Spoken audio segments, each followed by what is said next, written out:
An American epic romance that fascinated the moviegoers all around named Titanic was and is the talk of the film industry even today after been years after its release. Jack and Rose, all-time romantic heroes and heroines, inspired many and shown the essence of pure love without conditions. Everyone should see this classic tragedy and romance film at least once in their lives.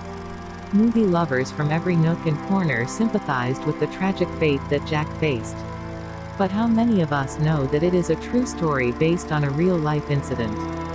Yes, the ever-loved classic movie, Titanic, is not the imagination of a film lover-director, but this had once shocked the world. Come with me and join the journey of the Titanic.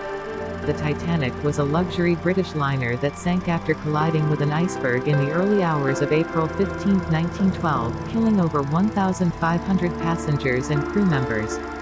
After sideswiping an iceberg during its first voyage, the RMS Titanic perished off the coast of Newfoundland in the North Atlantic in the early hours of April 15, 1912.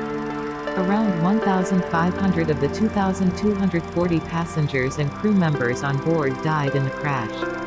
The story of the Titanic has been the topic of countless books, essays, and films, including the 1997 film Titanic, starring Kate Winslet and Leonardo DiCaprio.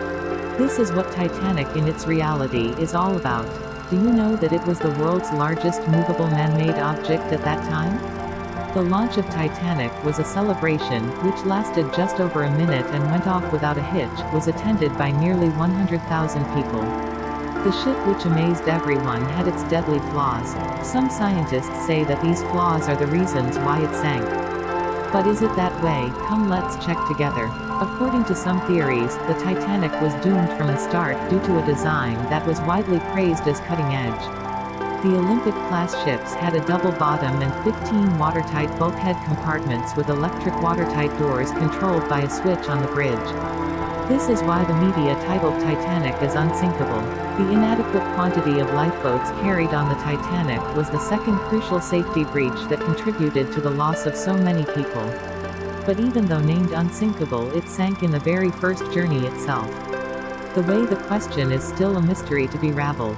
We all love to be a part of the big event, but at that time there were some lucky but unlucky Titanic passengers.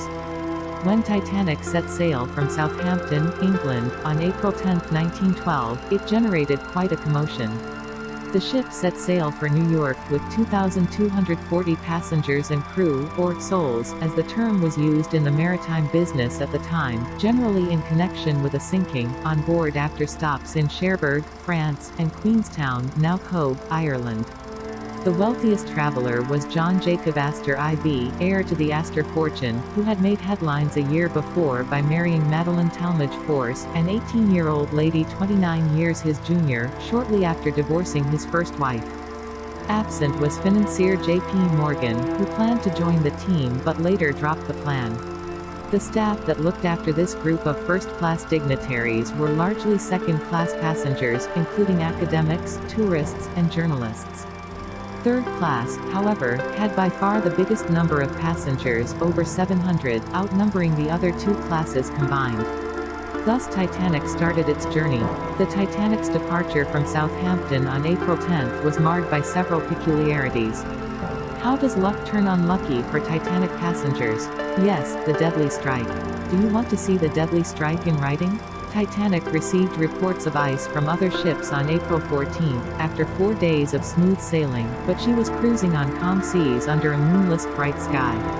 A lookout observed an iceberg approaching out of a slight haze dead ahead at around 11:30 p.m., sounded the warning bell and called the bridge.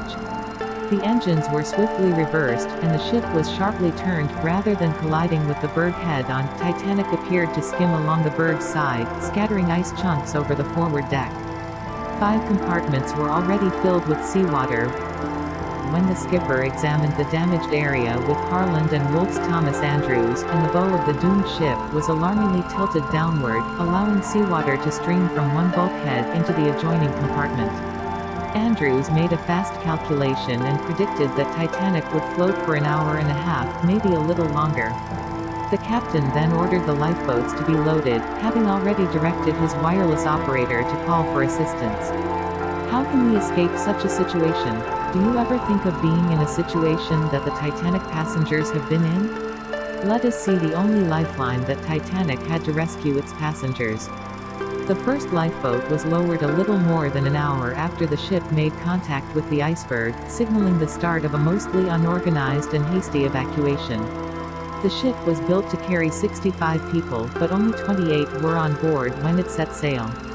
Women and children boarded the boats first. As per the rule of the sea, men were allowed to enter only when there were no women or children close.